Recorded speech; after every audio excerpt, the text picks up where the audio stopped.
going to finish the video today.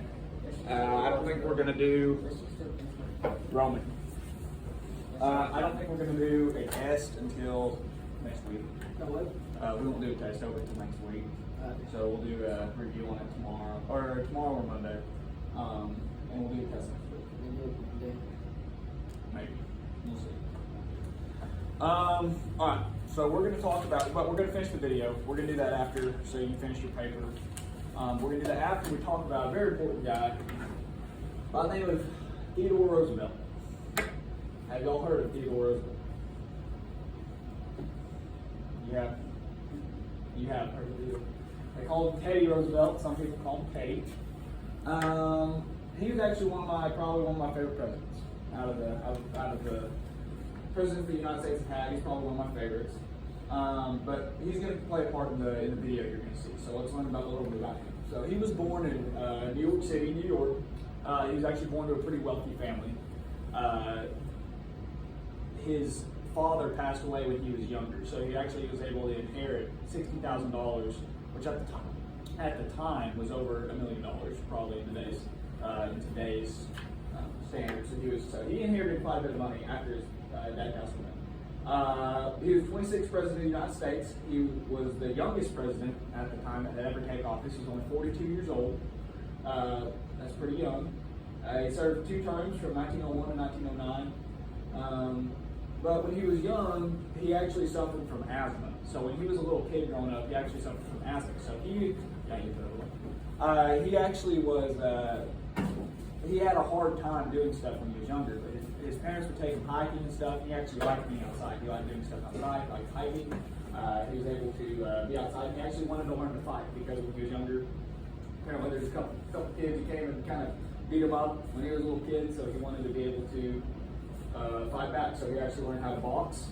And he liked doing a lot of stuff outside. He liked being able to defend himself. He became an assemblyman in 1883. After he graduated from Harvard, he became an assemblyman in New York, and he worked against anti-corruption legislation. So basically, anybody where you could see people were misusing funds or anything like that, he would expose that. Cool. I thought this was kind of cool. Eventually, Roosevelt gets to where he gets tired of political matters at the state level, and so he wants to retire to the Dakotas. So he actually moves, and he'll actually visit from New York to the Dakotas, and he started a cattle ranch where he wanted to farm or raise cattle, and he also wanted to hunt. He'd be able to hunt bison, and he was a big outdoor enthusiast. He became a hunter. He major conservationist. He liked to be able to conserve nature, and that's what he was applauded for later in his career. As he became more of a politician, people applauded him for being a conservationist and caring about nature. He was very, very in on the outdoor lifestyle. After there's a blizzard that came through. Apparently, it killed all of his livestock. So all of his cattle that he had on his farm, it killed all the livestock, and so he decided to return to New York. At that time, he had originally moved out to the Dakotas because I mentioned his father passed away. But while he was also doing the anti-government legislation, whatever we said for that, his first wife and his mom also passed away. They passed away on the same night. So he was pretty traumatized by that. So that's why another factor why he moved out to the Dakotas. But he returned to New York after the blizzard. He lost a lot of his cattle, and he was approached about running for mayor. And when he was approached about running for mayor, he didn't really know if he wanted to get into it because the candidate, he didn't have a good chance to win against him, but he ran anyways. He ended up losing the political run for office, for mayor. So instead, he was nominated to become the Assistant Secretary of the Navy. So he actually became part of the Navy after that.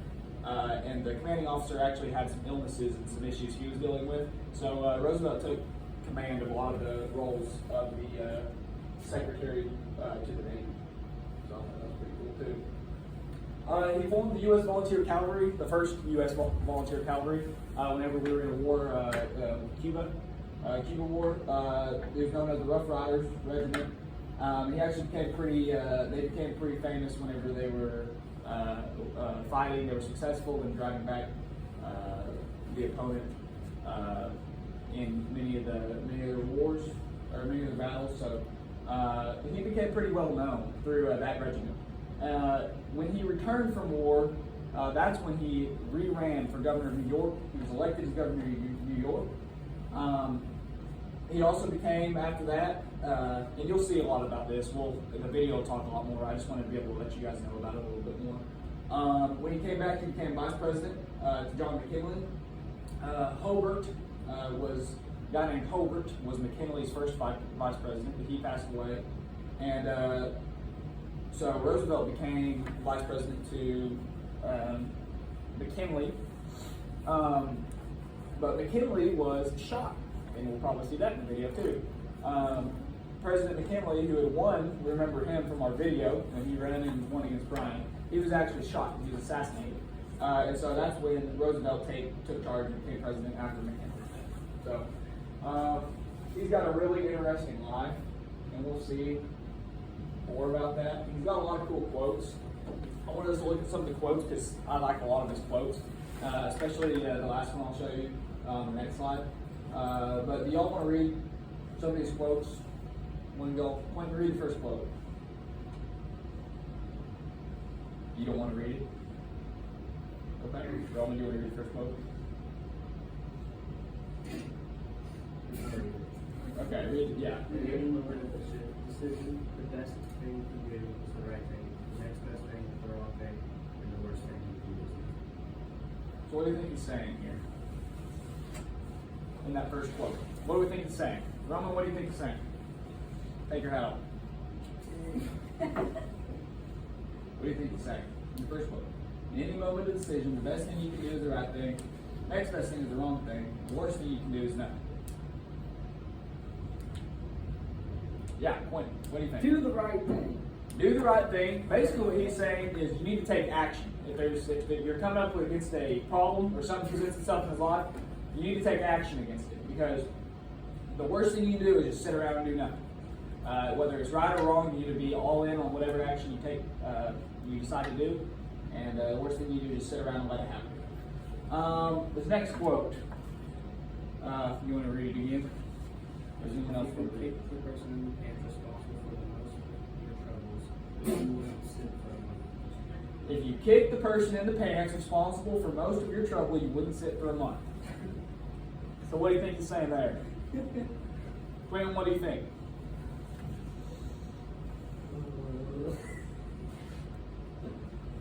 Yeah.